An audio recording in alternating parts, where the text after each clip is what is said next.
Let's talk about solving proportions. Proportions simply means two fractions that are equal.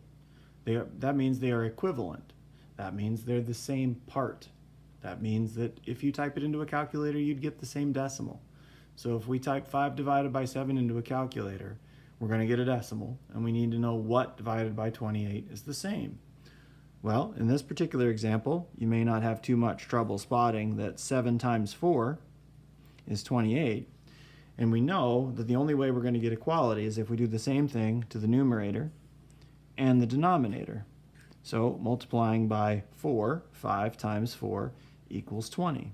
So that tells us that x should be 20. You can verify on a calculator that 20 divided by 28 is the same as 5 divided by 7, or you can notice that it's 4 times 5 over 4 times 7, and the 4's of course cancel out, giving you 5/7. So the solution to this proportion is x equals 20. One more example. This one, the numbers aren't quite as obvious. So in order to turn 5/8 into 16 over something, we have to figure out what happened to 5 to turn it into 16.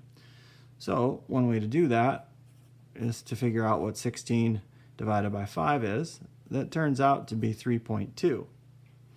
So we have to take 8 and do something to it.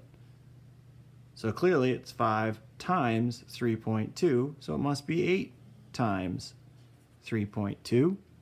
And 8 times 3.2 turns out to be 25.6. So x is equal to 25.6.